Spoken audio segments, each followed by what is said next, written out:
This 13th floor video session is powered by The Rock Shop.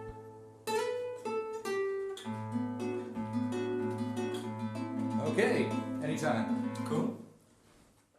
Hi, welcome to the 13th floor. I'm Marty Duda. Today we have Andrew Koeghan with us. Welcome. Hi, Marty. Thanks for having me. Thanks for coming.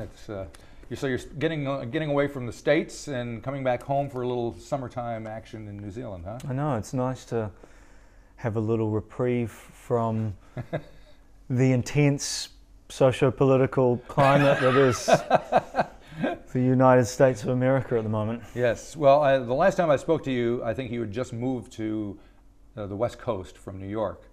So, how has that turned out for you? So far, so good. I think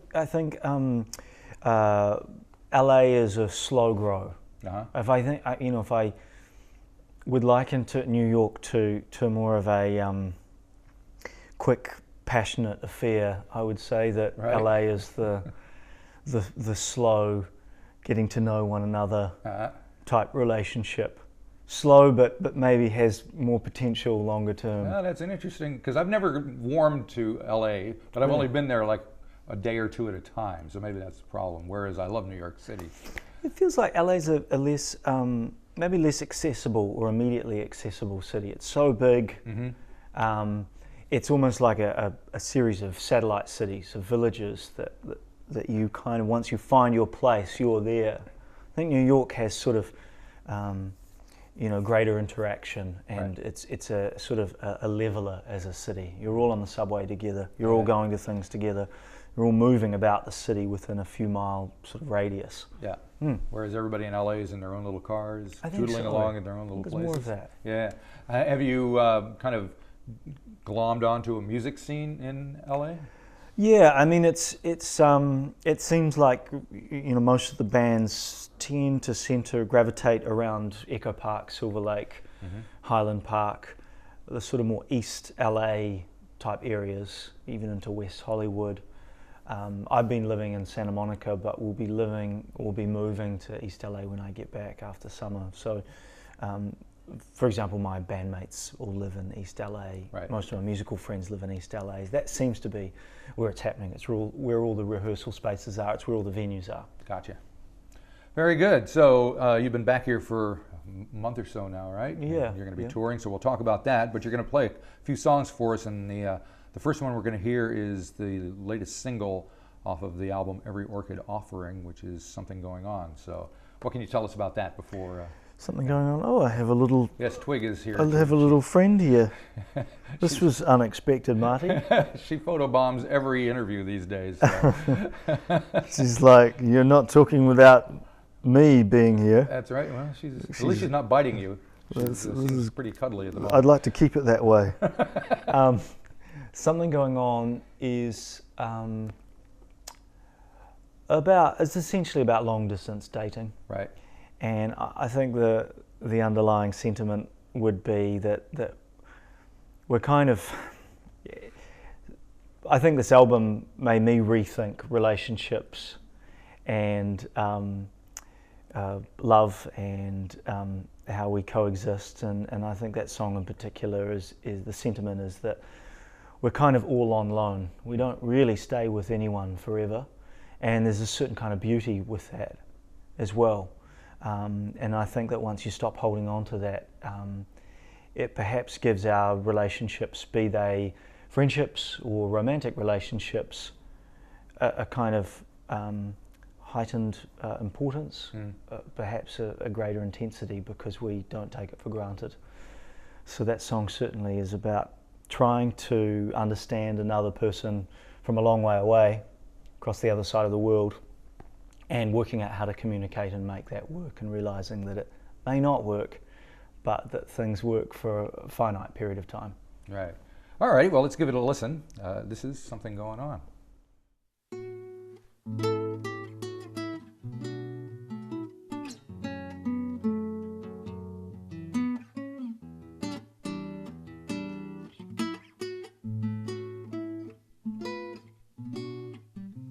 I read the letter again and again about your melancholic holiday. It touched me, held me, it danced all over me. I saw an orchid and it spoke to me. We're all on loan, we're not for keeps. There's something going on with my baby, going on up, up, up, up, up, up above. I read the letter again and again, and her grammar, it's impeccable. It filters into our modern messaging, reminds me that I'm unremarkable. A man to her, I'm still a boy, a fool. There's something going on with my baby, going on up, up, up, up, up, up above.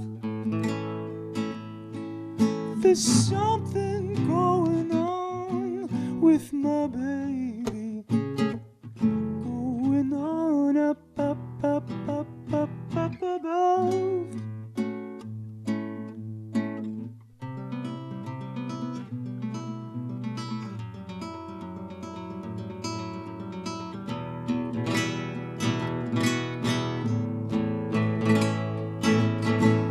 The leaves turned, she turned, whistled and wandered out.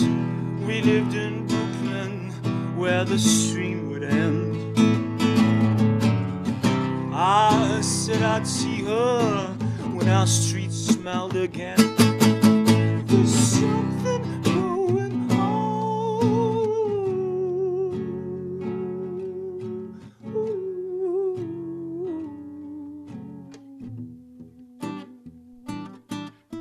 There's something going on.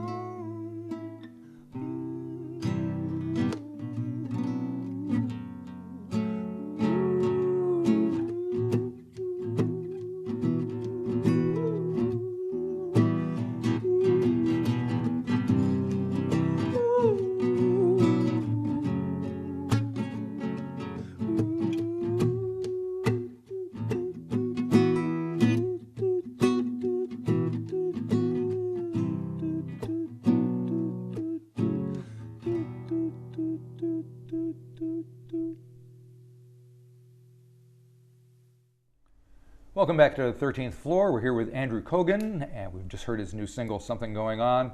So you're living in LA, but you're a Kiwi. You're back here for a few months. What kind of reaction do you get when you come back here? How do you notice things change within the country from the time that you're away and coming back? Yeah, I think when you live overseas, you come back and it does take a period to transition into New Zealand life, and getting back with friends and realising that they go on with their lives too. And it is harder to keep in touch with people, I think, when you're living away and you're trying to establish new friendships and connections with people. Yeah. But it's really lovely at the same time. I think I was reminded of how lucky we are here in so many ways. When I was flying in, I arrived in sort of as the sun was coming up from LA, and a couple were next to me from America, sitting next to me, and they were looking out the window just in awe of Greater Auckland. Right. I thought, they just couldn't quite, sort of mouths gaping, and they just couldn't quite believe what they were encountering. And I think it's easy to forget that when you're living here, that we do have it pretty good in so many ways. It's fresh, it's clean, people are really nice. But also, I think New Zealand, like a lot of places around the world, are facing those pretty big political issues like growing inequality that we're seeing in the States. Yeah.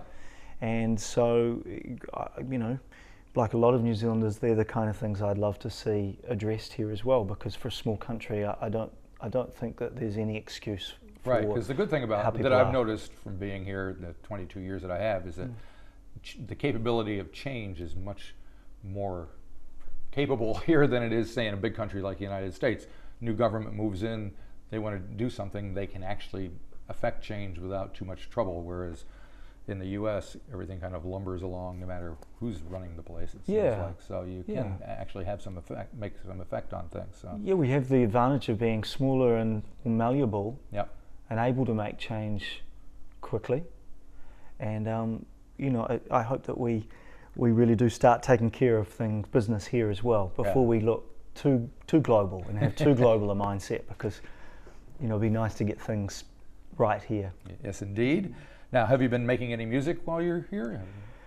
I have. I've been doing the music for the opening titles music for a Smithsonian documentary, and which I've just completed. And I've been spending a lot of time writing music on the piano.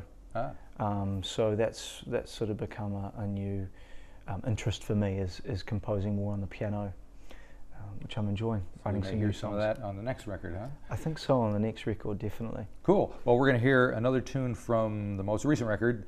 This song is called Manning Bass Straight.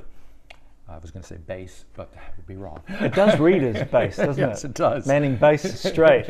It's a stretch of ocean where there are sort of floating bass players on small yachts. Yeah, Manning Bass Straight. Yeah. No, we're looking for bass. All hallucinating.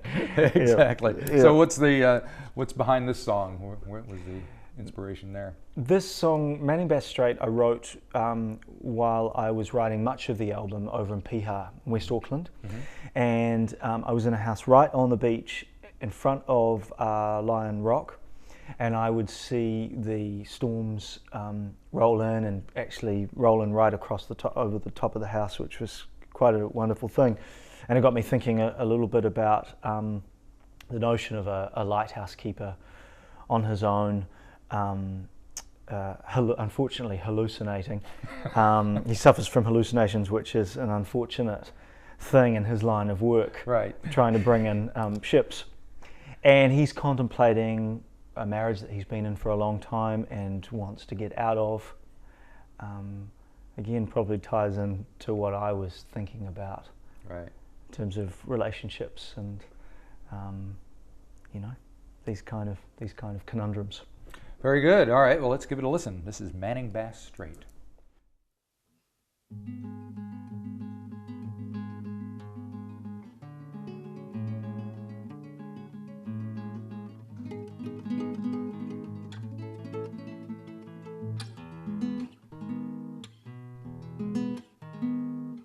Manning Bass Straight, 5 hours bemoaning the fog.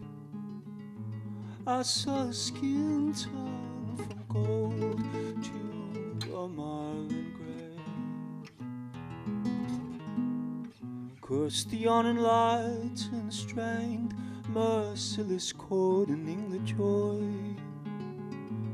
Men in masks holding still till the end of the day.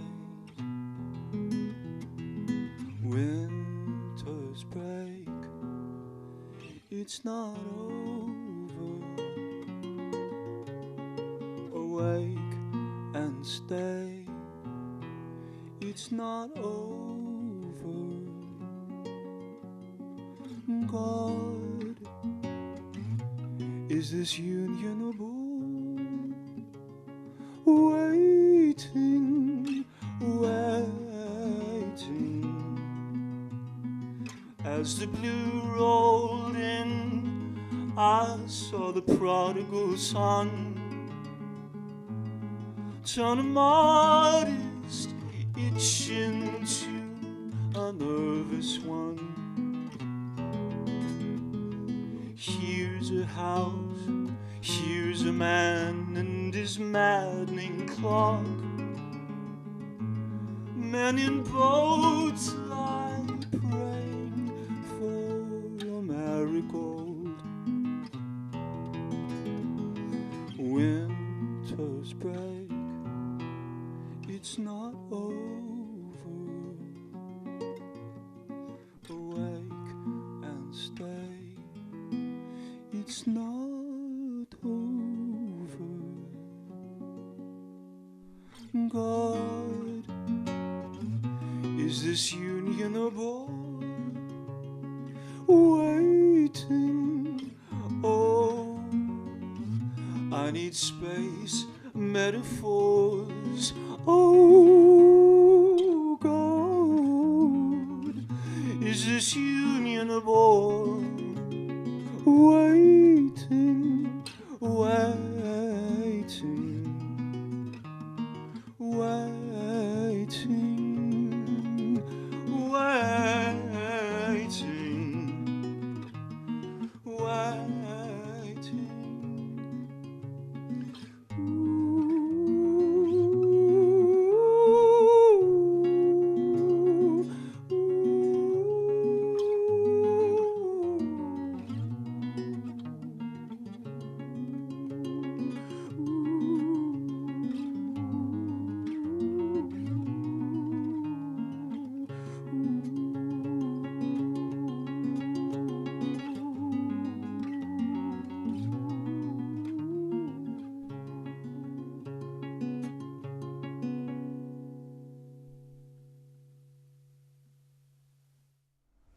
We're here at the 13th floor with Andrew Koeghan.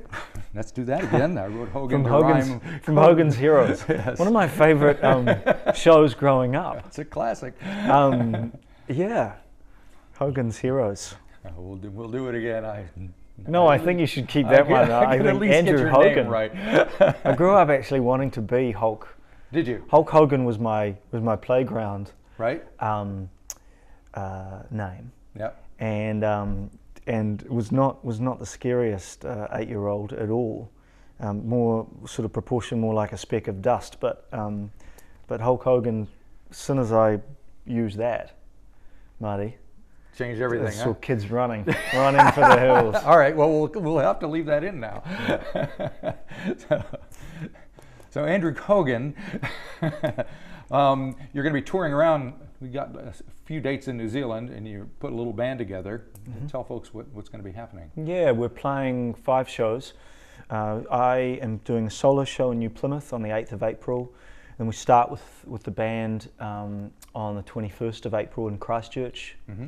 I shoot across to Melbourne to play one, and then Wellington, and finally Auckland on the 28th of April at Tuning Fork. Tuning Fork, yeah. And I'm joined by Alistair Deverick on drums and Cass Basil on bass for that tour. And Alistair plays with you on the record. He does. believe. And have you worked with Cass before?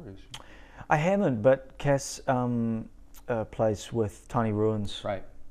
And she's also a very good singer as well, so she'll do some of the vocals with me, as well as playing bass. So I'm looking forward to working with them both. And you mentioned that you've been writing some songs on piano, and I know that you tend to go out to Keoghan, like you said, and write. So is that a plan as well while you're here to work on some new material? Yeah, I have been working on some new songs on the piano. My sister actually has a piano out at her place, so I've been spending some time on the piano there. And when I visit my parents next weekend, my mum has a grand piano at home, so I'll spend most of my time there. Yeah. And swapping notes with my mum. She sort of gives me a few pointers. She's been piano teaching for 50 years, so she's sort of got an eagle eye for technique. And Gotcha. And what is the process from?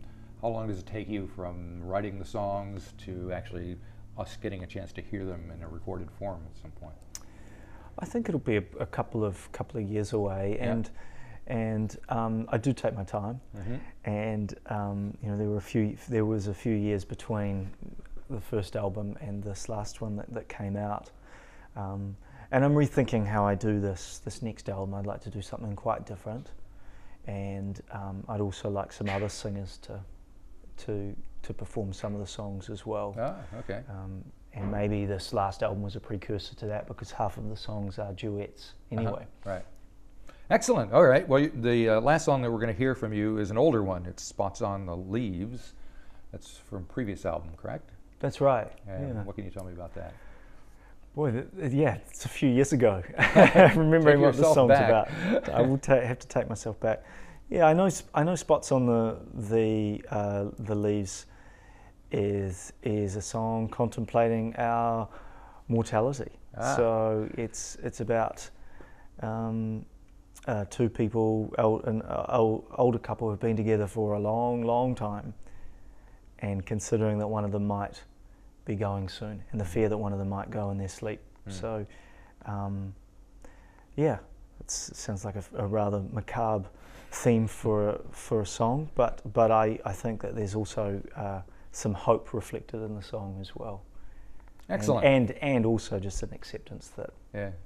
that's what life is, isn't it? We've got a certain number of years, and then we're gonna off the edge, and that's the way it goes. We'll see what happens next. Yeah. All right. Well, thank you very much for coming by and doing this. Appreciate it. Good luck with the tour here, and enjoy yourself when you get back Thank to you California. so much. It's a pleasure to talk to you. You too. Marty. Thanks for having me.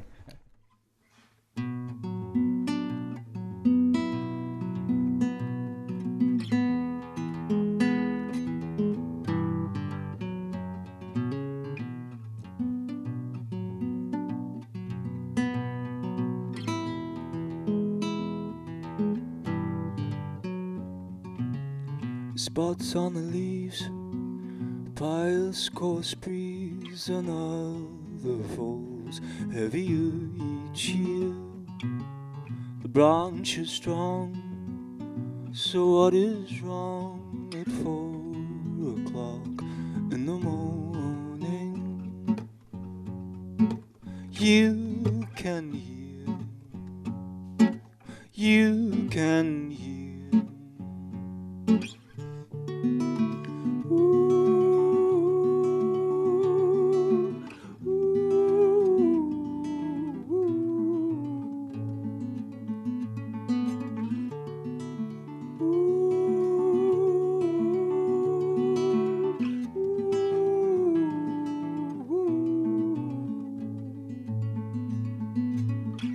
Spots on the leaves, the gardener sees his lover's eyes in feathers bright.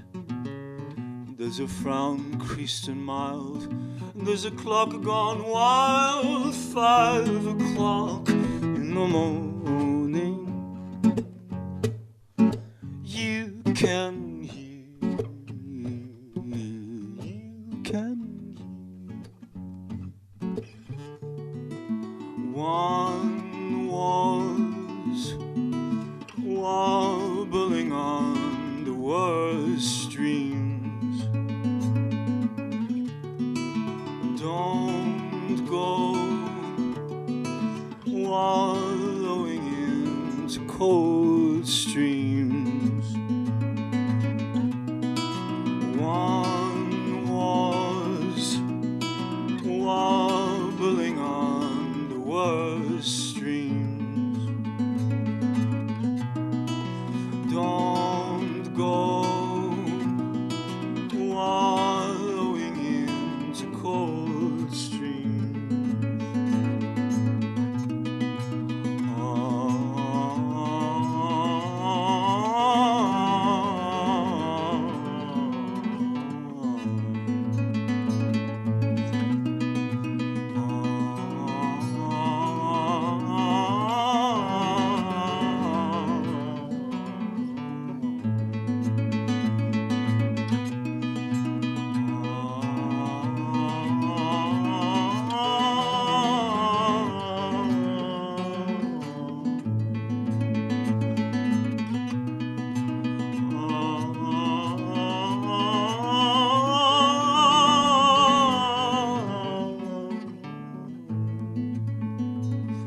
Awake, a bird